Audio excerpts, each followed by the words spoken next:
Qu'est-ce qui fait que, malgré le fait qu'un homme peut dire à une femme qu'écoute, moi je suis un homme marié, j'ai une femme et les enfants, et ce qui est, c'est que j'ai pas l'intention de quitter mon épouse, mais si ça ne te dérange pas, on peut être ensemble, sinon on peut se dire au revoir. Et puis par la suite on voit cette femme, cette personne, cette fille dire que non, ça ne me dérange pas du tout, on peut continuer. Qu'est-ce qui fait que les femmes peuvent en arriver à cet extrême en fait, cet extrême? Qu'est-ce qui amène les femmes à se dévaloriser autant pour pouvoir se mettre dans une relation où quelqu'un te dit qu'est-ce que la femme pense à l'instant lorsqu'on lui dit que écoute, moi je suis déjà un homme pris et si ça te dérange pas, on peut continuer. Est-ce qu'elle espère que cette personne puisse par la suite abandonner son épouse pour elle, ou bien elle sait ce qu'elle veut, elle l'a pour un but et puis par la suite partir? Alors bienvenue sur cette chaîne, la chaîne qui parle, qui donne des conseils et des astuces pour pouvoir vivre le bonheur même dans un ménage à problème. Il suffit de savoir vers qui fixer son regard pour pouvoir être au-dessus de tout ce qu'on peut vivre dans son ménage et on peut trouver le bonheur en fait. Donc aujourd'hui je suis en train de me poser la question. En fait je pars d'une histoire que j'ai déjà vécue, bon, pas vécue, mais j'ai assisté à une scène qui m'a toujours traumatisée. Ça fait longtemps, ça remonte, j'étais encore au lycée et jusqu'aujourd'hui je me pose toujours des questions. Comment se fait-il que on peut voir des personnes traiter des femmes de la sorte et puis par la suite voir une femme quand même continuer cette relation? Donc je vous explique l'histoire. Alors je m'étais retrouvée dans un endroit où on avait reçu plusieurs élèves. C'était pour conscientiser en fait, on voulait conscientiser la jeunesse, surtout la femme. Dire que la femme était celle-là qui devait porter des valeurs et que c'est elle qui peut, c'est grâce à elle qu'on peut reproduire, comment on dit ça, l'humain et autres. Donc on conscientisait normalement la femme. Et là il y a celui qui avait invité tous les élèves et tout, qui commence par parler. Il commence à dire aux filles, il présente sa femme. Il dit à sa femme, lève-toi. La femme se lève et il présente sa femme à toutes les personnes qui étaient là. Vous voyez celle-là, c'est mon épouse. Regardez comment elle est toute belle, avec toutes les formes qu'il faut et autres. Tourne-toi ma chérie. La femme se tourne et autres. Et là il dit, vous savez, quand je viens ici, je viens avec plusieurs personnes. Et ces personnes, parfois, passent les nuits avec vous les jeunes filles. Et ces personnes vous donnent de l'argent comme je veux. Même moi-même, je peux venir. Je sors avec vous et je vous donne tout ce que vous voulez. Tout ce que je peux vous donner. Mais je ne quitterai jamais mon épouse pour vous. Parce que vous voyez, elle a tout ce qu'il faut. Elle est belle de la tête, elle est belle sur le corps, elle est belle partout. Donc, c'est quelqu'un qui est tellement intelligente que je ne peux pas quitter mon épouse pour vous. Donc, je vais sortir avec vous, mais jamais je vais vous épouser. Parce que j'aime trop ma femme et je garderai toujours ma femme. Et en fait, après, c'est cette partie qui m'avait plus intéressée. Qui m'avait plus intéressée parce que devant toutes les personnes qui étaient là assises, bien évidemment, ce monsieur avait plusieurs maîtresses ou plusieurs copines. Hein, plusieurs copines. Et il n'était pas le seul. Ils avaient tous des copines là, sur place. Et je me posais la question, qu'est-ce que ces femmes, ces filles, à quoi pensent ces filles à l'instant en fait, lorsqu'elles entendent ce monsieur parler comme ça de son épouse et dire que jamais il peut quitter son épouse pour ses filles. Que lorsqu'ils arrivent comme ça, eh bien, ils peuvent prendre les filles comme ils veulent parce que les filles aiment ça, on donne de l'argent et autres. Mais jamais ces messieurs vont quitter leur femme. Donc si elles sont assez malines, au lieu de se mettre avec les garçons, des hommes qui viennent dans leur province et autres, elles feraient mieux de pouvoir faire leurs études pour avoir une tête pleine comme leurs épouses. Donc je me disais, mais que pensent ces filles? Parce que ce qui est sûr, c'est que ce monsieur n'a pas arrêté de sortir avec d'autres filles en fait, avec ces mêmes filles-là. Donc je me disais, peut-être que ce soir ou demain, ou je sais pas trop quand, il va revenir et il aura besoin de ces filles. Et ces filles vont se rendre chez lui, ou je ne sais pas où là ils ont l'habitude de se retrouver, pour pouvoir faire ce qu'il faut faire. Je me disais, mais comment ça se peut? Qu'est-ce qu'elle pense? En fait, elle pense à quoi quand elles font ce genre de choses? Et là, ce monsieur qui vient de dire qu'il aime son épouse et que jamais il va les épouser, lorsqu'il arrive comme ça et qu'il a besoin d'elle, elles vont s'y rendre. Et quand elles vont partir, elles vont dire quoi? Est-ce qu'elles vont dire non, tu nous as humiliés? Tu m'as humilié, bon, puisque peut-être qu'elles ne se connaissent pas, tu m'as humilié en parlant comme ça de ton épouse, tandis que j'étais là. Est-ce qu'ils vont dire ça et puis dire, bon, écoute, c'est fini entre nous parce que franchement, ce que tu as fait, c'est pas bien? Ou elles vont se donner encore à ces mêmes personnes? Et je me posais la question, que quand, pour celles-là qui se donnent encore avec ce genre de personnes, à quoi elles pensent?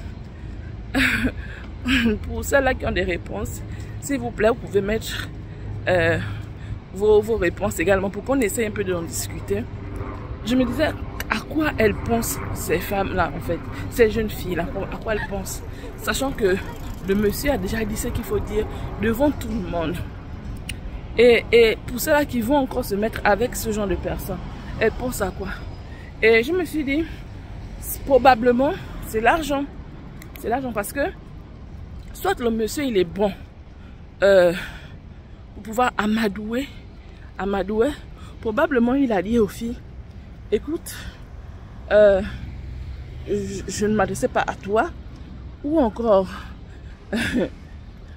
je sais que notre relation est basée sur le fait que moi j'ai déjà mon épouse. Certainement c'est ce qu'ils se sont dit depuis le début. Ou je sais pas, en fait je me posais autant de questions. Je dis, qu'est-ce qui peut permettre à une jeune fille, très jeune, de son état, de s'élever pour pouvoir encore accepter un tel homme? Moi je pense que c'est l'argent. C'est l'argent parce que l'argent, c'est la seule chose qui parvient à mettre la raison d'une personne en off. Pour des personnes qui ont grandi dans le manque d'argent et autres, c'est la seule chose qui peut faire en sorte que le cerveau de ces filles-là soit en off. Elles vont s'en foutre. Elles vont se dire, ok, je m'en fiche. De toutes les façons, moi-même, je parle de faire ma vie avec lui.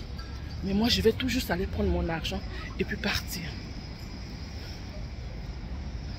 Donc, je pensais au degré de chosification, en fait. C'est que, mais à quoi on a réduit la femme, en fait? À quoi on a réduit la jeune fille? Quand on pense que c'est la jeune fille qui doit éduquer, c'est la jeune fille qui enfante, c'est la jeune fille qui est normalement cette personne qui doit faire la reproduction, la reproduction. Mais comment comprendre que c'est encore elle qui rentre dans ce genre de bassesse?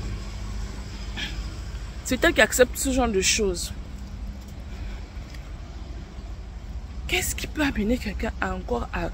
Normalement, une personne bien constituée n'a pas le droit. Déjà aller avec un homme qui est marié, c'est franchement quelque chose de pas bien en fait. C'est pas bien parce que, vous savez, tout se paye sur bas.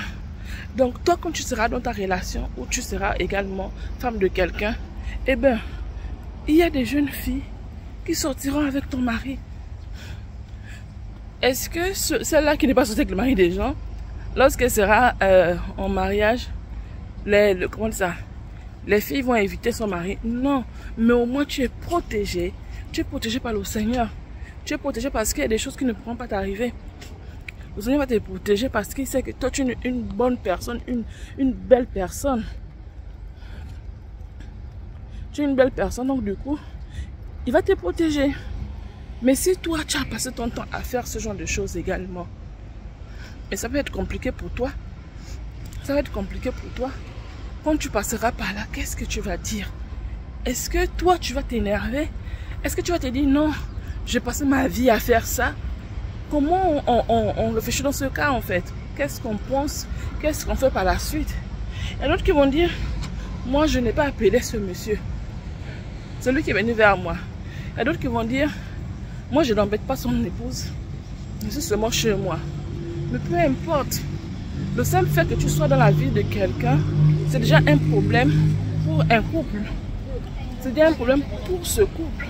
Parce qu'il y a des choses qui vont se faire que toi, qui vont forcément déranger le couple. La part d'argent que tu reçois, ça peut faire quelque chose pour le couple. Le temps que tu reçois, ça peut faire quelque chose pour l'épouse ou l'époux.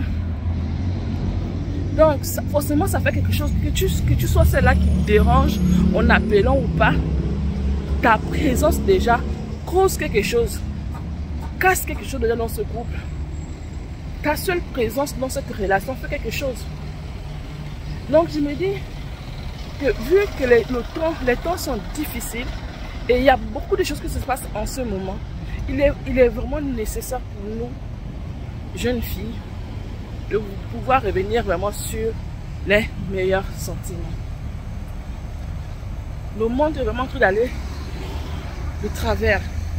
Et si on n'a pas de base, si on n'a pas une éducation, si on n'a pas, on n'est pas ceux-là qui vont chercher à affermir genre les foyers et autres, je ne sais pas si peut-être qu'il y aura un moment où il y aura plus de monde sur cette terre parce que les gens ne pourront plus se reproduire.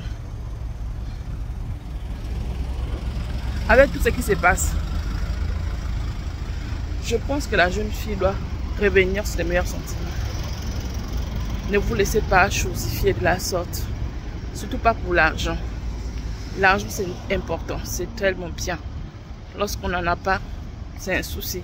Lorsqu'on a, c'est bien. Mais il faut l'avoir convenablement. Il faut l'avoir convenablement. Il y a un moyen qui est tellement facile pour avoir de l'argent, c'est de faire le commerce. C'est de vendre. Pas vendre le corps, hein, mais vendre un produit, vendre quelque chose. Vendez quelque chose et vous aurez l'argent qu'il faut. Ne vous laissez plus dénigrer de la sorte. Ne vous laissez plus dénigrer. Allez avec un vieux ou quoi que ce soit pour de l'argent. Non, vous valez mieux que ça. Vous valez mieux que ça et faites-vous respecter. Si les femmes commencent par dire non à cela, à toutes penser à elles et à faire de bonnes choses, ces hommes finiront par arrêter. C'est parce que nous, femmes, nous encourageons ces hommes en allant vers eux. Mais si on commence par dire non, même si elles sont trois qui disent oui, la chose va s'arrêter. Soyons des femmes valeureuses.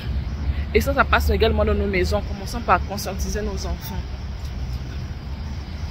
Conscientisons nos enfants pour que ce soit la génération, une très bonne génération, et non une génération perdue. C'est ça, le monde est en train de changer. Et si nous ne faisons rien, on va à la dérive. Lèvons-nous et faisons quelque chose. C'est à nous que revient de l'éducation. C'est à nous que revient cette charge d'éduquer nos enfants. Oui, les hommes aussi. Mais c'est nous qui passons plus autant que les enfants. Commençons par le faire. Et c'est nous, femmes, qui faisons en sorte que les hommes puissent nous ridiculiser, nous minimiser et nous chosifier. Si on commence par se donner de la valeur entre nous, ces hommes n'auront plus à venir nous prendre comme ils veulent et faire de nous ce qu'ils veulent. Partagez cette vidéo si vous l'aimez, si elle vous parle. Partagez-la si elle peut faire du bien à certaines personnes. Peut-être que vous passez par là, c'est pas pour condamner, hein. On n'a pas l'intention de condamner, mais tout juste revenir sur les meilleurs sentiments parce que après un certain âge, on se rend compte que ce que je faisais autrefois n'était pas bien. On se rend compte toujours du mal qu'on a pu causer. On se rend compte toujours du temps qu'on a perdu. Et parfois, il y a des gens qui perdent des choses sur leur vie, mais n'arrivent pas à revenir en arrière. Le temps est passé, c'est écoulé, c'est écoulé. Et on devient épave. Donc, commençons par revoir toutes ces choses pour être des personnes extraordinaires et changeons que chacun de nous apporte sa pierre à l'édifice pour que le monde puisse changer, mais changer dans le bon sens et non dans le sens où il va aujourd'hui. Parce que si vous voyez ce qui s'est passé autrefois, on criait sur ce qu'on voit aujourd'hui et sur ce qu'il y a aujourd'hui. Donc demain ce sera pire, nos enfants ça va être grave. Si à notre époque, si en ce qui nous concerne en ce moment, voilà comment nous nous comportons, voici ce que nous vivons, nos enfants ça va être compliqué. Et nos petits-enfants n'en parlons plus. Donc il faut mettre un stop à ça. Il faut mettre un stop à ça. S'il y a une moitié des femmes qui commencent par changer, changer cette chose, et bien les autres suivront. Les autres suivront. Parce qu'il y a des hommes qui se disent qu'ils ne peuvent pas faire ce genre de choses. Et ces hommes qui le disent, ils font bien. Et les autres pourront suivre. N'oubliez pas que chaque homme est un père d'un enfant. Donc ce que vous faites aux enfants des gens, on fera à vos enfants également. Nous sommes dans une spirale, on est tous reliés. Vous allez dire, ok, moi je suis bon aujourd'hui, je prends n'importe qui, je prends l'enfant des enfants des gens. Mais vous allez avoir vos enfants. Et vos enfants vont aussi être pris par quelqu'un. Donc si on commence par se protéger soi-même, on protège son enfant également. À la prochaine vidéo.